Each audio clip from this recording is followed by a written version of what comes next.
روح سلطانی رہے باقی تو پھر کیا اضطراب ہے، مگر کیا اس یہودی کی شرارت کا جواب وہ کلیم بے تجلی، وہ مسیح بے صلیب، نیست پیغمبر ولیکن در بغل دارت کتاب۔ اب یہ کس کی طرف اشارہ ہو رہا ہے؟ کارل مارکس کی طرف۔ یہودی، جرمنی کا رہنے والا، 1818 میں پیدا ہوا ہے۔ اس کے دماغ میں وہ سب کمیونزم سوشلزم کے جو خیالات تھے ان کے بنا پر جرمنی والوں نے نکال دیا جلا وطن۔ فرانس میں جا کر ڈیرا لگایا، وہاں بیٹھ گیا، وہاں سے بھی نکالا گیا۔ انگلینڈ گیا، انگلینڈ ایسے سب کو بگڑے تگڑوں کو سب کو پناہ دیتا ہے۔ وہاں وہ داس کیپیٹال کی تکمیل ہوئی ہے، جس کی بنیاد پر پھر یہ کہ انقلاب آیا، بولشوک ریولوشن رشیا کے اندر۔ وہ کہتا ہے کہ یہ تو ایک نیا انقلاب آ رہا ہے، یہ سرمایہ داری کی جڑ کٹ جائے گی، نظام بدل جائے گا۔ ہم نے جو بھی شیطنت کے پنجے جس طرح کا شکل میں گاڑے ہیں ان میں سے ایک بڑا پنجہ وہ بھی ہے مگر کیا اس یہودی کی شرارت کا جواب وہ کلیم بے تجلی، وہ مسیح بے صلیب، نیست پیغمبر ولیکن در بغل دارت کتاب۔ داس کیپیٹال ایک کتاب تو اس کے اندر ہے، واقعتاً اس کتاب میں بہت تاثیر تھی، اس میں کوئی شک نہیں۔ اس کتاب نے ذہنوں کو مسخر کیا ہے، کیپچر کیا ہے، موٹیویٹ کیا ہے۔ داس کیپیٹال ایک کتاب تو اس کے اندر ہے، واقعتاً اس کتاب میں بہت تاثیر تھی، اس میں کوئی شک نہیں۔ اس کتاب نے ذہنوں کو مسخر کیا ہے، کیپچر کیا ہے، موٹیویٹ کیا ہے۔ نیست پیغمبر ولیکن در بغل دارت کتاب۔ کیا بتاؤں کیا ہے کافر کی نگاہ پردہ سوز، مشرق و مغرب کی قوموں کے لیے روز حساب۔ اس سے بڑھ کر اور کیا ہوگا طبیعت کا فساد، توڑ دی بندوں نے آقاؤں کے خیموں کی تناب۔ یہ تو دنیا زیر و زبر ہو رہی ہے۔ یہ آقا اور یہ جو بندے تھے جن کو تقدیر کا سبق ہم نے سکھا رکھا تھا، جن کو وہ بھی جو اپنے حالات کے اندر جو تھے وہ مست تھے، یہ اٹھ کھڑے ہوئے ہیں، فساد برپا کر دیا ہے، آقاؤں کے خیموں کی تنابیں توڑ رہے ہیں۔ تو اس کا کیا جواب ہے؟ یہ تو ایک بہت بڑا فتنہ ہے جو ہمارے لیے ابلیسیت کے لیے، یہ تو ایک بہت بڑا فتنہ ہے جو ہمارے لیے ابلیسیت کے لیے، یہ تو ایک بہت بڑا فتنہ ہے جو ہمارے لیے ابلیسیت کے لیے۔ آپ نے ایک پوڈ کاسٹ میں کہا تھا کہ علامہ اقبال نے کارل مارکس کو کہا ہے کہ وہ نبی نہیں مگر اس کے پاس کتاب ہے، جیسا کہ یہ شعر میں ابلیس کی مجلس شورا میں ہے۔ وہ ابلیس کی طرف سے کہہ رہے ہیں، don't you think you have miss interpreted? نہیں جی، بالکل نہیں، آپ کو پتہ ہی نہیں ہے۔ اب جو لوگ ڈاکٹر اقبال کو بابا مانے ہوئے ہیں وہ تو ماننے کے لیے تیار ہی نہیں ہے کہ یہ ان سے ہو گیا، اور یہ جو کچھ انہوں نے کیا ہے غلط نہیں کیا۔ ڈاکٹر اقبال نے جو کارل مارکس کی تعریف کی ہے میں اس میں ان کے ساتھ ہوں، یہ میں نے انہیں کرٹیسائز نہیں کیا، ذہن میں رکھیے گا، بالکل صحیح تعریف کی ہے انہوں نے۔ اچھا اب آ جائیں ابلیس کی مجلس شورا میں جو ہے یہ تو ظاہر ہے شاعر نے جب اپنی تھاٹس پبلک تک پہنچانی ہوتی ہے نا تو اس کا کوئی کرینہ اختیار وہ کرتا ہے، جس طرح ڈاکٹر اقبال نے شکوہ جواب شکوہ، اب شکوہ میں وہ اللہ سے شکوہ کر رہے ہیں، جواب شکوہ میں وہ اللہ کی طرف سے جواب دے رہے ہیں۔ وہ زمانے میں معزز تھے مسلمان ہو کر اور تم خار ہوئے تارک قرآن ہو کر۔ اب کیا ڈاکٹر اقبال کے اوپر کو وہی آئی تھی کہ اللہ تعالیٰ نے کہا کہ یہ جواب دے میری طرف سے؟ نہیں، شاعر خود سوچتا ہے کہ بھئی یہاں پہ ہمارے سے مسئلہ مس ہینڈل ہوا، اور یہ ان کا شعر بالکل ٹھیک ہے، صحیح مسلم میں حدیث ہے، اللہ تعالیٰ اس کتاب کی وجہ سے قوموں کو عروج دے گا اور اس کتاب کی وجہ سے قوموں کو زوال پذیر کرے گا۔ تو یہ جواب شکوہ کا شعر فٹ ان بیٹھتا ہے مسلم شریف میں۔ اچھا اسی طریقے سے جواب شکوہ کا آخری شعر ہے کہ محمد سے وفا تو نے تو ہم تیرے ہیں، یہ جہاں چیز ہے کیا لوح و قلم تیرے ہیں۔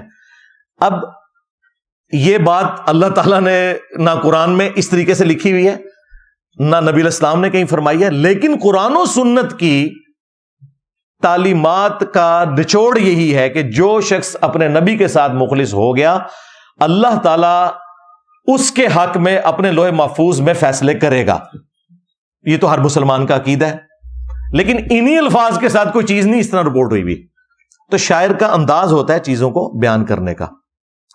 تو ڈاکٹر اقبال نے جو کارل مارکس کی تعریف کی ہے ابلیس کی مجلس شورا میں، یہ میرے علم میں ہے کہ یہ ابلیس کی مجلس شورا میں انہوں نے تعریف کی ہے، بلکہ مجھے یہ بھی پتا ہے کہ یہ جو اس کا 3 نمبر شاگرد ہے نا اس کے منہ سے یہ بات کہلوائی ہے ڈاکٹر اقبال نے. وہ ڈاکٹر اقبال کوئی شیطانوں کے پاس تو نہیں بیٹھتا تھا, یہ اس کا خود اپنا تخیل ہے نا, کہ اس کا چیلا نمبر 1 یہ بولتا ہے, چیلا نمبر 2 یہ بولتا ہے, چیلا نمبر 3 یہ بولتا ہے, چیلا نمبر 4 یہ بولتا ہے, چیلا نمبر 5 یہ بولتا ہے, پھر اینڈ پہ بڑا ابلیس بھی بولتا ہے. تو یہ کہیں ڈاکٹر اقبال وہاں بیٹھے ہوئے تھے اور انہوں نے کوئی ویڈیو ریکارڈ کی ہے؟ نہیں, یہ ڈاکٹر اقبال کا اپنا تخیل ہے جس میں انہوں نے اس دور کے اندر ایک چیز کو پریزنٹ کیا. تو میں نے جو وہ کیسر راجہ بھائی کے ساتھ پوڈ کاسٹ تھی, اس میں یہ ڈاکٹر اقبال کے حوالے سے کلیئر کیا تھا کہ آپ انہیں مذہبی شخصیت بنا کے پیش نہ کریں خدا کے لیے. وہ مذہبی شخصیت نہیں ہے, وہ ایک تھنکر ہیں, فلاسفر ہیں, اچھے شاعر ہیں, مذہبی پیشوا نہیں ہے. میں ان کی ذاتی زندگی کی طرف جانا ہی نہیں چاہتا, ورنہ پھر کئی ایک ایسی باتیں ہوں گی کہ کسی کے دل میں میل آ جائے گا. ٹھیک ہے, ہمیں پتا ہے کہ وہ کتنے پریکٹسنگ مسلمان تھے, یہ ہمیں بڑے اچھے طریقے سے پتا ہے. الٹا حالت یہ ہے کہ پوری پاکستانی قوم صرف داڑھی اس لیے نہیں رکھتی ہے کہ اقبال عاشق رسول سی, داڑھی نہیں سی. اندازہ کرو, یعنی دین کا تعلق اقبال کے ساتھ ہے یا اس شخص کے ساتھ ہے جس کی قبر مدینے میں صلی اللہ علیہ وآلہ وسلم. کسی شخص کا نبی الاسلام کے لیے تعریفی کلمات بول دینا, یہ اس چیز کا متقاضی کہاں سے ہو گیا کہ آپ نے اس کی تعلیمات کے پیچھے چلنا ہے. نبی الاسلام کی شان میں تو غیر مسلموں نے بھی بکس لکھی ہیں, شاعری کی ہے. تو یہ تو نہیں کہ آپ نے ان کو فالو کرنا ہے, بلکہ آپ اچھی بات ان کی طرف سے ایک کوٹ کرتے ہیں کہ جی انہوں نے بھی تعریف کی. تو ڈاکٹر اقبال ایکسٹراڈنری پرسنالٹی تھے, مذہبی پیشوا نہیں تھے. یہ لادہ بات ہے کہ ان کے نام کے ساتھ علامہ اقبال لکھا جاتا ہے. میں مولویوں سے پوچھتا ہوں, تم لوگ انجینئر صاحب سے تو ڈگری مانگتے ہو, ڈاکٹر اقبال کے پاس کون سی مدرسے کی ڈگری ہے؟ اسے تو آپ علامہ اقبال کہتے ہو. یہ میں پھکی کے طور پہ کہہ رہا ہوں. میں تو انہیں علامہ سے بھی بڑی چیز مانتا ہوں جو ان کی کنٹریبیوشن ہے. لیکن پھر یہ آپ کو کیا بتائیں گے, نہیں جی اچھی بات جس کی بھی ہے لے لینی چاہیے. ہاں, یہی تو بات ہم آپ کو سمجھا رہے تھے نا, ڈگریوں کو بعد میں دیکھیں. علامہ اقبال بھائی کسی مدرسے کی ڈگری ہے, وہ ڈاکٹر اقبال ہیں, ڈاکٹریٹ انہوں نے کی ہے, گوروں سے علم حاصل کیا ہے. اجمیر شریف سے, بغداد شریف سے انہوں نے کوئی علم حاصل نہیں کیا, اور وہ اس بڑے لیول پہ جو پہنچے ہیں وہ مسلمانوں کے معاشرے کی آؤٹ پٹ نہیں تھے, یہ ذہن میں رکھیے گا.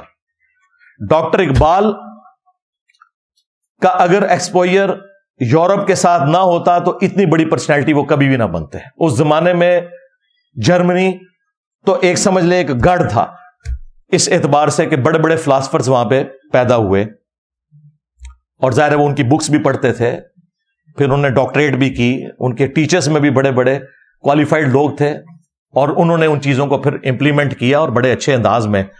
جس طرح آپ دیکھیں, میری تعلیم تو ساری میکینیکل انجینئرنگ کی ہے, اسلام تو میرا شوق تھا. الحمدللہ میں نے تمام علماء کی کتابیں پڑھی, تمام فرقوں کے علماء کو سنا, پھر کاؤنٹر ویریفائی کیا بکس کے ساتھ, اور پھر میں نے ایک آپٹیمل سولوشن پبلک کے سامنے رکھا. تو آج بڑے بڑے علماء بھی فیل ہیں, کہتے ہیں انجینئر کہاں سے چیزیں نکالتا ہے؟ بھائی وہاں سے نکالتا ہے جہاں سے آپ کو نکال کے بتانی چاہیے تھی, جو لوگ تنخواہیں کھا رہے تھے اس چیز کی. ہماری مثال اس شخص کی سی ہے جو آپ کو آ کے بتاتا ہے کہ دیکھو قرآن میں سورہ البقرہ کی آیت نمبر 279 میں لکھا ہے, جو سود کھاتا ہے اللہ اور اس کے رسول کا اعلان جنگ ہے اس کے خلاف, عز وجل و صلی اللہ علیہ وآلہ وسلم. اب آپ ہم سے یہ نہ پوچھیں کہ آپ کی ڈگری کہاں ہے, آپ سورہ بقرہ کی آیت نمبر 279 پڑھ لیں, اگر نکل آئے تو مان لیں, اور آپ کہیں نہیں لکھی تو یہ, لیکن چونکہ تیرے پاس ڈگری نہیں, میں نے یہ آیت بھی نہیں ماننی, تو بھائی آپ کافر ہو جائیں گے. اور پھر ڈگری کی اوقات یہ ہے کہ بریلویوں کی ڈگری دیوبندی نہیں مانتے. ہاں, کیا دیوبندی عوام الناس ڈاکٹر طاہر القادری کو عالم مانتی ہے؟ وہ کہتے ہیں دجال ہے, الیاس قادری دجال ہے. تمہارا جاہل بھی دوسرے فرقے کے عالم کو کہتا ہے گمراہ, یعنی اس کا مطلب ہے تمہارا جاہل بھی اتنا بڑا عالم ہے کہ دوسرے فرقے کے عالم کو بھی گمراہ سمجھتا ہے. اے ٹوٹل تہاڈی کتے دی بھی اوقات تہاڈی ڈگری دی نہیں جے بچدی. اے جو ڈگری دی گل کرے نا کوئی دیوبندی, تو ان کو ہاں اس لیے میں ڈاکٹر طاہر القادری صاحب کو فالو کرتا ہوں, تو سیدھے ہی دیکھو الٹی کرے گا اس ٹائم, کہے گا وہ تو گمراہ ہے. اور اگر کوئی بریلوی بات کر رہا ہوں نا ڈگری کی, تو آپ کے میں اس لیے طارق جمیل صاحب کو فالو کرتا ہوں, کہے گا وہ تو ہی گمراہ ہے. اے ٹوٹل اوقات جنہاں دی ڈگری دی. اور ہماری ڈگری کیا ہے قرآن میں, کنتم خیر امۃ اخرجت للناس تأمرون بالمعروف وتنہون عن المنکر وتؤمنون باللہ. تم پوری امت بہترین امت ہو جو لوگوں کے نفع کے لیے نکالی گئی, نیکی کا حکم دیتے ہو اور برائی سے روکتے ہو.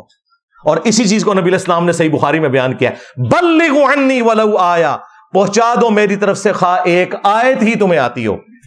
ایک آیت جس کو آتی ہوگی وہ ڈگری والا عالم ہوگا، مجھے بتائیں بھائی. جتنا علم آتا ہے وہ سکھائیں. علم دین حاصل کرنا ہر مسلمان مرد و عورت کے اوپر فرض ہے نا. کہتے ہیں جی وہ دیکھیں جی ڈاکٹر کی ڈگری جس کے پاس ہوگی اسی سے آپ آپریشن کروائیں گے. او بھائی میں آپ کا آپریشن کرنے کے لیے یہاں نہیں بیٹھا ہوا. لہذا بات ہے کہ میں نے آپ کے بزرگوں کے بھی آپریشن کر دیے اللہ کے فضل سے.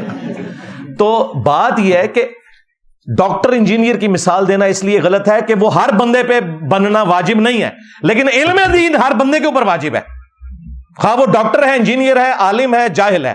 اتنا علم حاصل کرنا اس کے اوپر واجب ہے جس سے وہ اپنی 24 گھنٹے کی زندگی گزار سکے. میرا تو یہ دعویٰ ہے کہ ہر مسلمان ہی عالم ہے. اگر مسلمان عالم نہیں ہے نا تو وہ مسلمان ہی نہیں ہے. جس کے پاس نماز کا علم ہے وہ نماز کا عالم ہے، جس کے پاس وضو کا علم ہے وضو کا عالم ہے. آپ کہتے ہیں نہیں سارا، وہ سارا تو تھوڑے مفتی کو بھی کوئی نہیں. ہاں 1000 سے زیادہ آیات سائنٹیفک فیکٹس کے اوپر ہے، اور تمہارے علماء کو تو سائنس کی الف بے نہیں آتی ہے. وہاں پہ پھر آپ کہتے ہیں نہیں وہ قرآن میں لکھا ہے فَاسْأَلُوا أَهْلَ الذِّكْرِ إِن كُنتُمْ لَا تَعْلَمُونَ. اگر تمہیں علم نہ ہو تو اہل ذکر سے پوچھو. ایسٹرونومی کی باتیں قرآن میں ایک ایسٹرونومی کی فیلڈ کے بندے سے پوچھیں گے. ایمبریولوجی کی باتیں جو ہیں ایک ایمبریولوجی کی فیلڈ کے بندے سے پوچھیں گے. باٹنی کی باتیں اس فیلڈ کے بندے سے پوچھیں گے. یہی کہتے ہیں نا. تو بھائی اسی طریقے سے علماء نے بھی صرف نکاح طلاق اس طرح کے مسائل بتانے ہیں، باقی پورے قرآن اور حدیث کے عالم تو علماء بھی نہیں ہیں. تو کیا ہم نے کبھی کہا یہ علماء جاہل ہیں؟ وہ تو ان کی حرکتوں کی وجہ سے کہتے ہیں نا. یعنی چشتی رسول اللہ شبلی رسول اللہ علیہ مسئلے کہتے ہیں نا سی.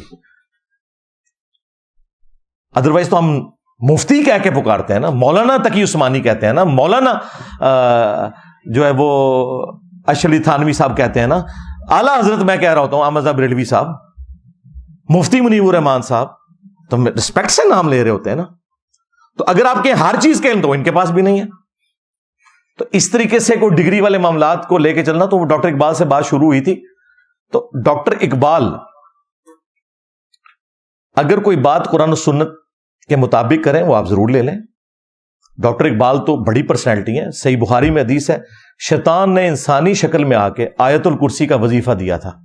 نبی علیہ السلام نے فرمایا اے ابو ہریرہ 3 راتوں سے جو تیرے پاس آ رہا ہے نا وہ شیطان ہے. لیکن بات اس نے سچی کی ہے کہ جو رات کو آیت الکرسی پڑھ کے سو جائے صبح تک ایک اللہ تعالیٰ فرشتہ اس پہ مامور کر دیتا ہے جو اس کی حفاظت کرتا ہے. تو ہمیں تو اسلام نے یہ کہا کہ شیطان کی بھی سچی بات کی تصدیق کرنی ہے. جامعہ ترمذی میں ایک حدیث ہے، اسے سپورٹو ابن عباس کا قول بھی شیخ زبیر صاحب نے مشکات المصابیح میں نقل کیا ہے کہ حکمت مؤمن کی گم شدہ میراث ہے، جہاں سے بھی ملے حاصل کر لو، جہاں سے مرضی حاصل کرو، جہاں سے اچھی بات ملتی ہے آپ اس کو حاصل کریں. یہ آپ کا رائٹ ہے، آپ بالکل حاصل کریں.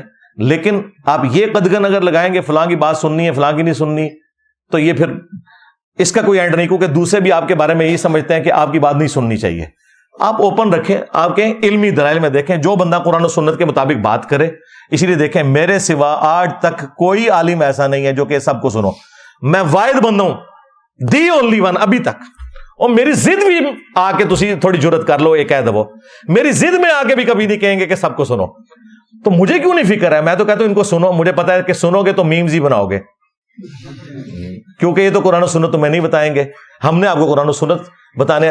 ہم اپنے دین کے اوپر اتنے محکم ہیں اور ان دلائل کو اتنا محکم سمجھتے ہیں، ہمیں پتا ہے ہمیں کوئی خطرہ نہیں.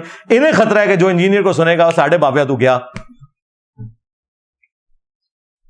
تو ڈاکٹر اقبال کی میں نے تعریف اسی لیے کی تھی کہ ان میں حوصلہ تھا. لیکن ایک میں نے ان کی کمزوری اس حوالے سے ہائی لائٹ کی تھی کہ وہ متاثر ہوتے تھے. اس میں کوئی شک نہیں. وہ صوفیاء سے بھی بہت متاثر رہے. شیخ احمد سرندی کے بارے میں انہوں نے پوری نظم لکھ دی، حاضر ہوا میں شیخ مجدد کی لحد پر. اور پھر وہ اس کے بعد انہوں نے ان کی تعریف میں کیا کیا، ان کی قبر کے بارے میں بھی اشعار کہہ دیے. ٹھیک ہے. اور وہ مطلب متاثر ہوتے تھے. لیکن جب ان کو غصہ آیا ہوتا تھا صوفیاء پہ پھر وہ یہ بھی کہتے تھے نکل کر خانقاہوں سے ادا کر رسم شبیری. تو وہ ہر طرف جو اچھی چیز وہ دیکھتے تھے. ہم حسن ظن رکھتے ہیں جو اچھی چیز تھی وہ تعریف کرتے ہوں گے، اور جب ان کو کوئی چیز بری نظر آتی ہوگی تو انکار کر دیتے ہوں گے.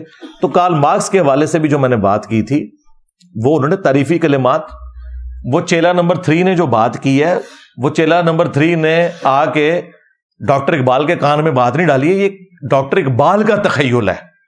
اچھا وہ کہتے ہیں نہیں، وہ چونکہ شیطان کی بات انہوں نے کوٹ کی ہے اس لیے وہ ان کے کھاتے میں آپ نہ ڈالیں. تو پھر پھکا لے لیں. اسی ابلیس کی مجلس شورا کے اینڈ پہ جا کے پھر بڑا شیطان میدان عمل میں اترتا ہے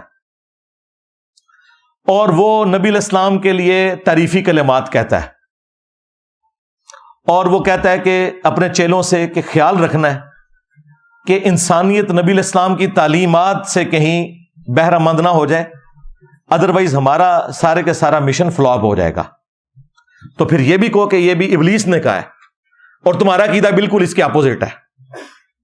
کیا بڑا پھکا دیتا ہے میں. ابلیس کہہ رہا ہے اپنے چیلیاں نو دھیان کرنا نبی علیہ السلام کی تعلیمات سے کوئی متاثر نہ ہو جائے. تو اس کا مطلب یہ ابلیس تعلیمات دے رہا ہے؟ نہیں، ڈاکٹر اقبال نے سکھایا کہ ابلیس کی پوری کوشش ہوگی کہ نبی علیہ السلام کے قدموں تک نہ پہنچنے دے. اب آدھے چیلا نمبر 3 جو اس میں کہتا ہے وہ یہی تعریفی کلمات کارل مارکس کے لیے کہہ رہا ہوتا ہے.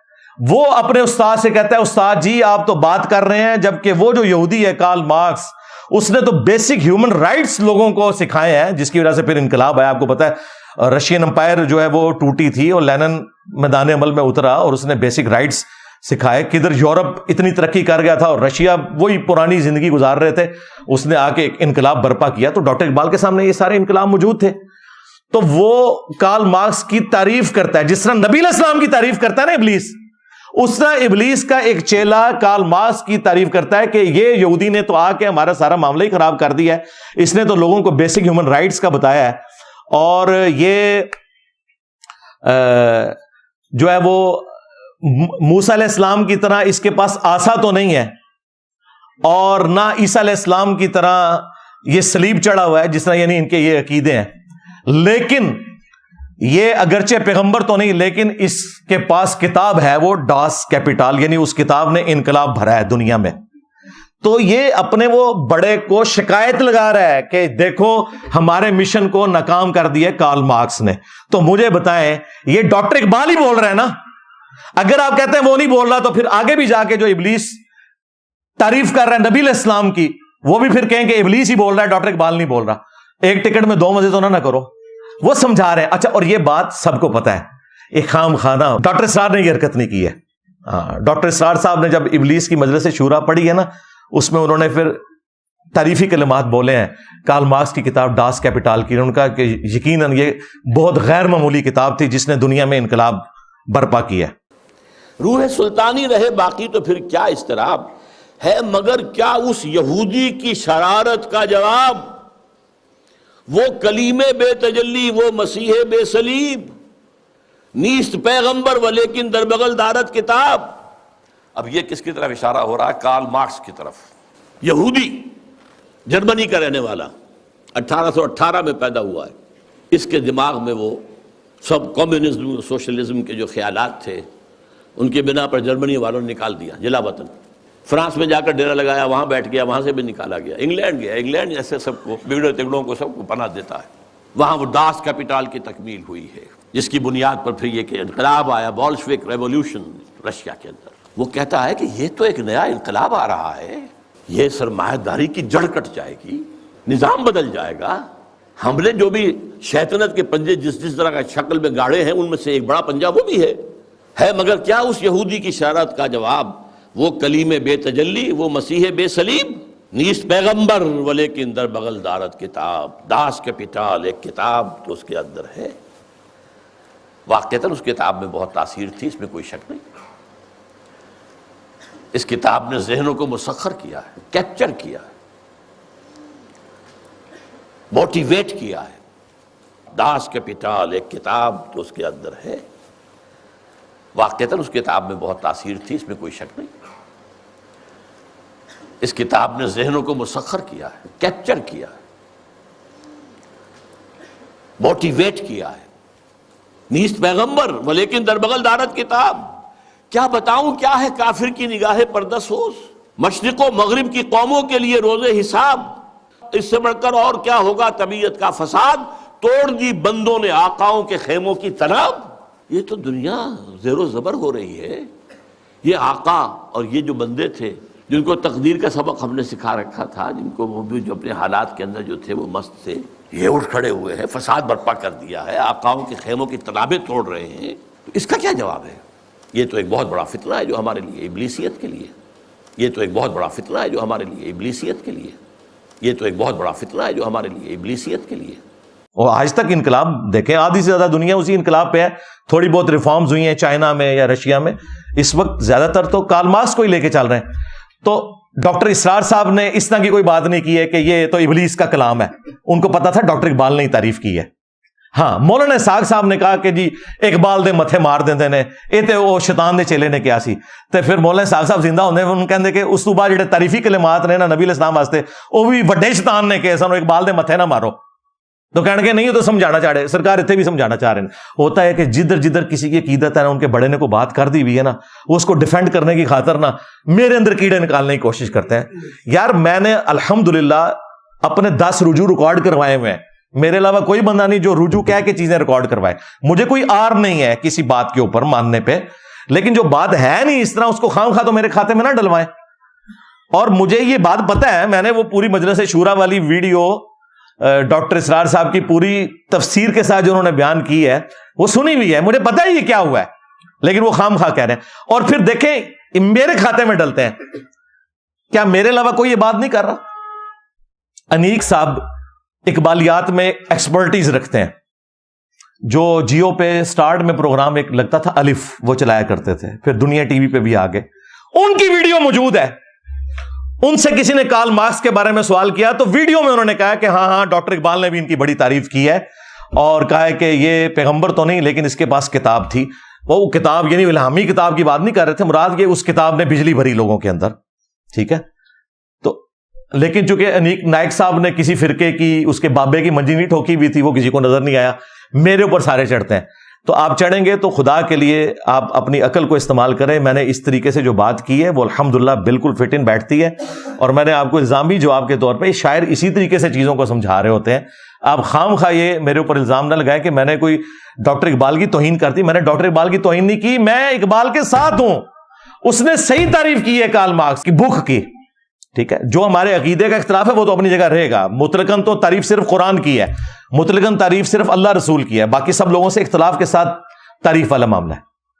پھر میں نے اس میں ان سے یہ بھی بات کی تھی کہ ڈاکٹر اقبال جو ہے وہ مسولینی کو بھی مل کے آئے تھے، تو کوئی انکار کرے نا، نہیں ملے تھے، متاثر بھی تھے، وہ اس وقت کا سب سے بڑا ڈکٹیٹر تھا، ٹھیک ہے۔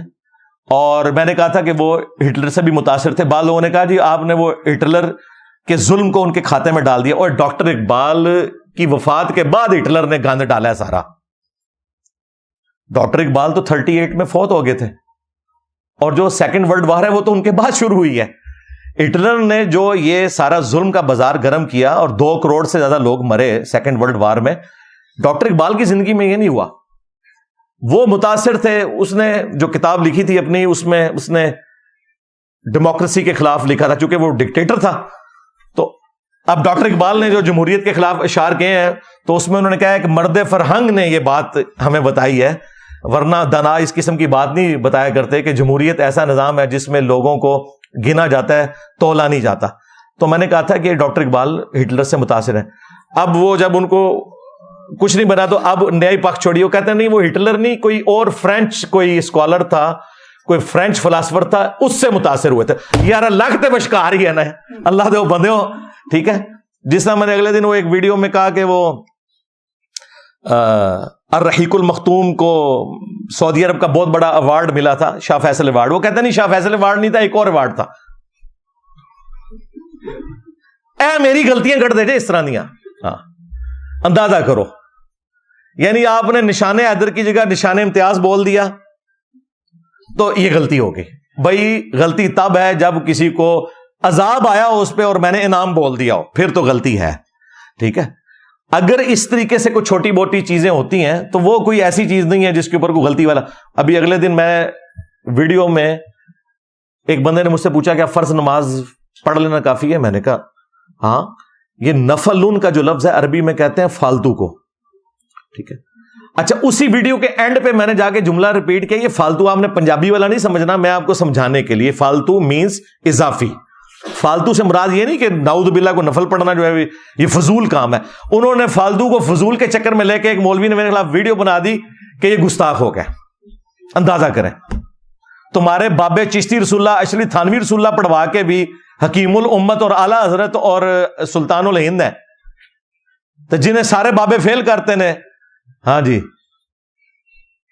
سلطان الورلڈ، ہاں میرے نبی سا ہے ہی کوئی نہیں، تیرے بابے تھے شاہی کوئی نہیں، تو چیزیں پکڑتے ہیں۔ یہ لوگوں کو کہتے ہیں سنتے نہ پڑھو، میں نے کسی ویڈیو میں نہیں کہا کہ نہ پڑھو، میں خود بھی پڑھتا ہوں، وطر کا بھی اہتمام کرتا ہوں الحمدللہ۔ تو میں نے یہ کہا تھا کہ عشاء کی آپ نے 17 رکعتیں بتا دی ہیں، ٹوٹل 17 رکعتیں تھی، آپ لوگوں کو نماز سے دور کر رہے ہو، یہ چیز اضافی نماز کے طور پہ تھی۔ تو اس طرح میرے پوائنٹس کو پکڑ کے اور اس طرح ریبٹل کرنا، میں کوشش کرتا ہوں کہ میں ہر بات کا اس لیول پہ اتر کے جواب نہ دوں، اکثر اسٹوڈنٹس ہی دے لیتے ہیں، میں ہر بات کا جواب دے سکتا ہوں۔ ہاں کبھی ابھی پرچی نہ آتی اور یہ پرچی بھی آپ کی قسمت اچھی ہے، یہ آخری پرچی تھی تو میں اس پہ تفصیلی بولوں، اگر یہ بیچ میں کہیں پرچی آ گئی ہوتی نا تو میں نے اس کو سکپ کر دینا تھا۔ میں نے وہاں ٹائم دیکھا اور پرچی آخری تھی، میں چلو 10-15 منٹ تھوڑا انہوں نے تبرک میں جانے دے ہی دے وہاں، ٹھیک ہے نا۔ اللہم انی اسألک بانک انت اللہ لا الہ الا انت الاحد الصمد الذی لم یلد ولم یولد ولم یکن له کفوا احد وإلہکم الہ واحد لا الہ الا هو الرحمن الرحیم الف لام میم اللہ لا الہ الا هو الحی القیوم اللہم صلی علی محمد وعلی آل محمد اللہم ربنا آتنا فی الدنیا حسنہ وفی الآخرۃ حسنۃ وقنا عذاب النار ربنا آتنا من لدنک رحمہ وہیئ لنا من امرنا رشدا لا الہ الا انت سبحانک انی کنت من الظالمین اللہم اغفر لحینا ومیتنا وشاہدنا وغائبنا وصغیرنا وکبیرنا وذکرنا وانثانا اللہم من احییتہ منا فاحیہ علی الاسلام ومن توفیتہ منا فتوفہ علی الایمان۔ اے اللہ جن جن بھلائیوں کا سوال تیرے محبوب صلی اللہ علیہ وآلہ وسلم نے تجھ سے کیا، ہمارے حق میں، ہمارے ماں باپ کے حق میں، ہمارے بیوی بچوں کے حق میں، پوری امت کے حق میں قبول و منظور فرما۔ جن جن چیزوں کے شر سے تیرے محبوب صلی اللہ علیہ وآلہ وسلم نے تیری پناہ طلب کی، تمام مسلمانوں کو ان چیزوں کے شر سے اپنی پناہ عطا فرما۔ خصوص بالخصوص اے اللہ انڈیا میں، کشمیر میں، چائنا میں، فلسطین میں، یمن میں، عراق میں، شام میں، افغانستان میں، پاکستان میں، جہاں کئی مسلمان کس پرسی کی زندگی گزار رہے ہیں، غیب سے ان کی عزت، آبرو، جان و مال کی حفاظت فرما۔ اے اللہ حاضرین کے دلوں میں جو جو نیک اور جائز دعائیں ہیں قبول فرما، حاضرین کے جو چھوٹے بڑے رشتہ دار فوت ہو چکے مغفرت فرما، جو بیمار ہیں انہیں شفا عطا فرما۔